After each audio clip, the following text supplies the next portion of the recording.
har'ammoo dhiifama isin gaafanna jennee asirratti argamne umurii tajammoo isinitti mufadhee jira isin komii isinirraa qaba jedhaa jirti komiin isin isirraa qabdu maali jenna gaafannaan hingaa akkuma isin beektan walitti araaramuu kennaa hordoftoonni kiyya irra caalan isaanii gammachuun qabanna fakkaate maaliif jennaan laayikiin hin jiru sabskraayibiin illee hin jiru kanaafuu viidiyoo har'aa irratti laayikii fi sabskraayibii 100 galchuu qabdanii jedhaa jirti kanakaa akka gootan isintu beekaa kanaaf yoo isaan sannaa galchan dhiifama godhee jira ittiin aaruu jedhaa jirti akka itti gammaddan jechuudha walitti deebuu kenna warroonni gammaddanii jettan jechuudha laayikii fi sabskraayibii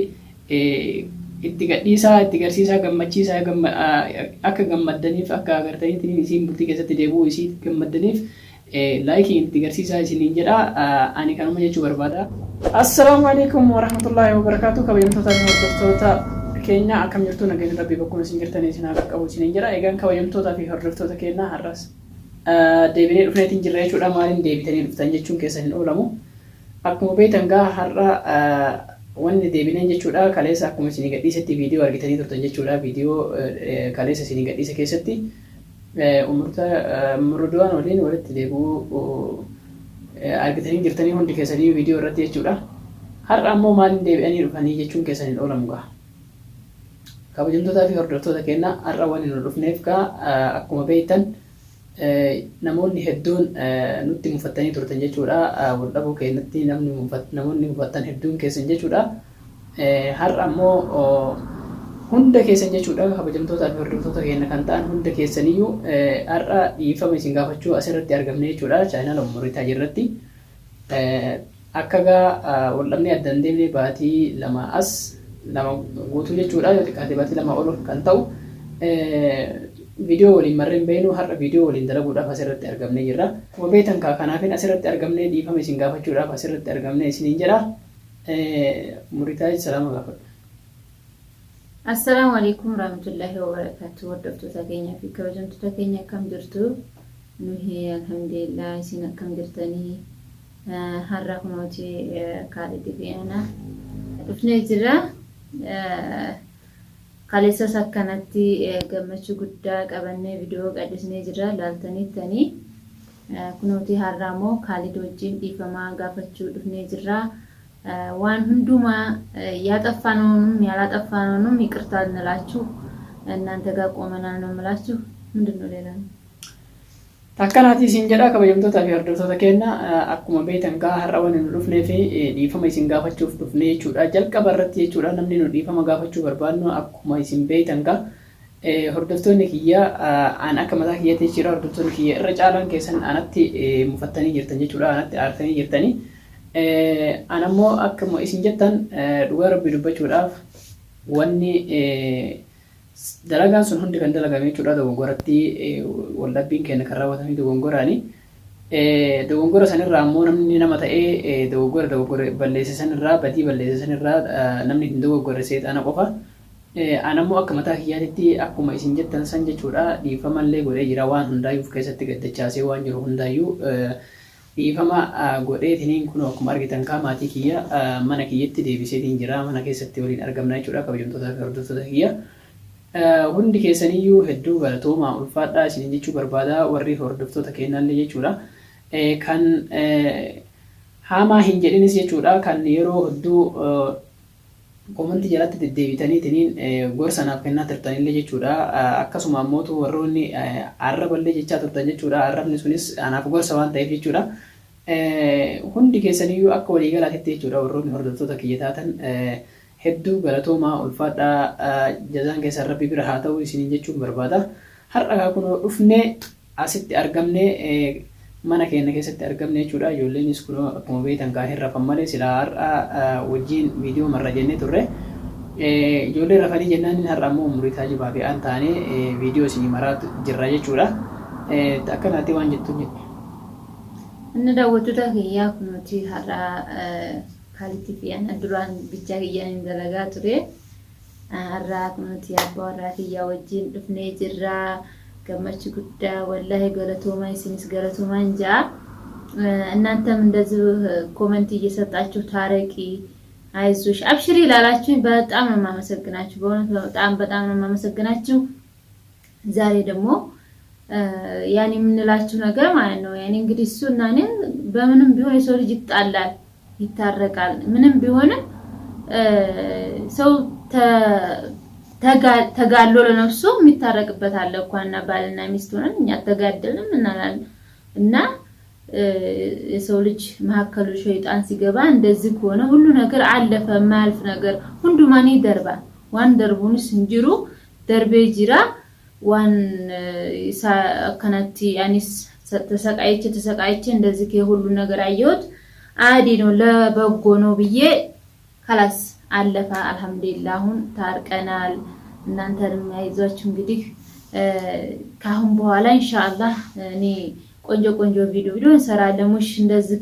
በመማታትና በመጣላት ሳይሆን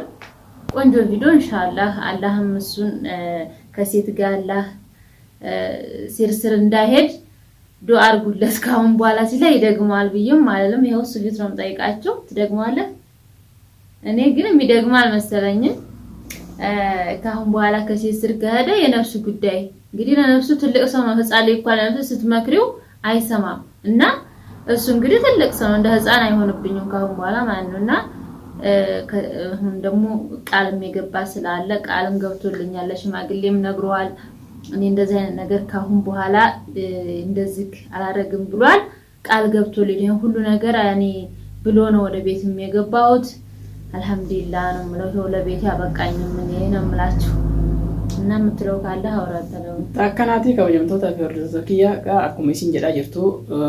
ዱጋራ ቢድበቾዳ አኩመ ካናቶረሌ ሄዱሌ ቪዲዮ ከሰተሌ ዱባታን ቴንቱሬ ሐራሌ ሆመ ዱራን ጀዲሰን ሲኒንጀቹ በርባዳ ማለፊ አስዱሬ ቾዳ ኮባኪ ቪዲዮ ከሰቲ ሲኒንጀዳ ቱሬ har ammoo kuno isinis nabira jirtee jirudha. Isima duratti isinin jedha wannan jechuu barbaade maa inni namni dhugaa dubbachuudhaaf dhima wal dhaba. Eega wal dhabe immoo sheexaana jira. Namni eega wal dhabe immoo araaramuun illee homa jiru. Yookaan haadha warraa ofii dhiisaatii namni nama bareetiin yoo wal lole ni araaramaa jechuudha, ni araarfataa jechuudha. Nutis har'a kun akkuma isin argitan kaa dhiifama waan balleesserraa jechuudha. Anis akkuma isin jettan sanitti waan balleesse hundarraayyuu dogogora kiyya sirreeffadhee akkuma isin beektanitti kaa hedduu isinis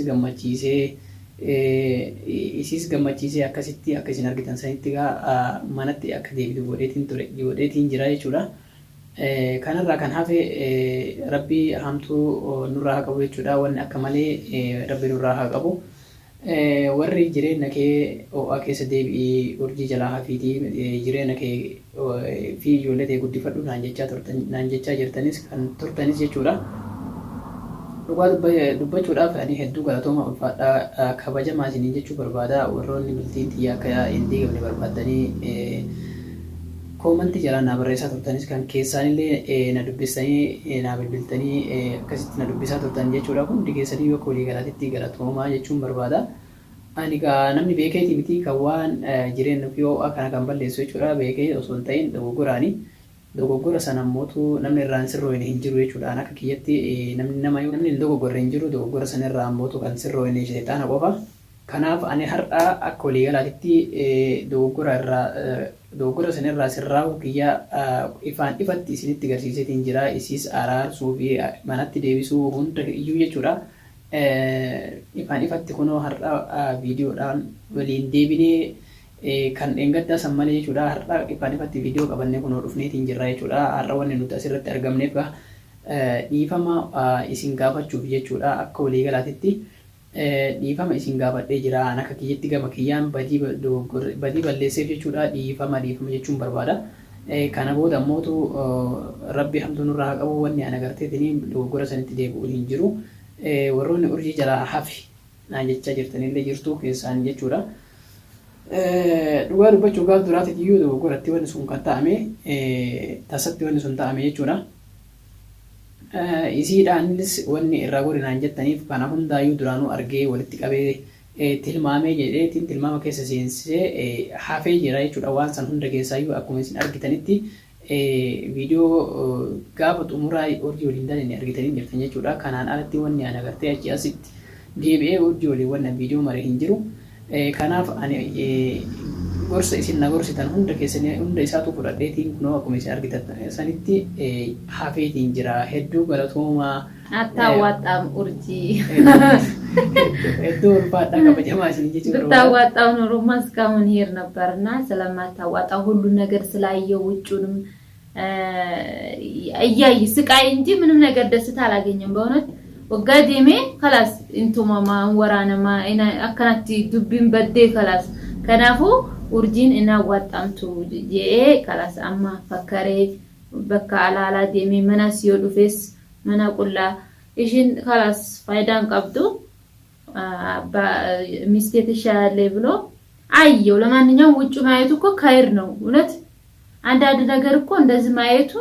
እንደዚህ ሚስቴና ካውነት በድያታለሁ ብሎ እኔ እንደዚህ ያስተን ይላል ማለት ነው ሁሉ ነገር ያስተካክል ለወደፊቱ ያኔ እንደዚህ ክላከ እንደዚህ አርጋታለሁ ሚስቴን በድያታለሁ እስከዛሬ እንደዚህ አርጋታለሁ እምዬ ሚስቴ ካለ እኔ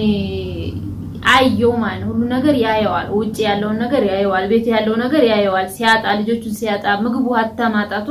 ትልቅ ነገር ነውና ሴት ምንም የምታረገው ነገር የለም ያኔ አሁን እሷ ዝም ብላ እንደዚሁ ለማዋተር አዋተረች እንጂ ምንም ነገር ያገኘችው ነገር የለም ነው የምላችሁ እና ያኔ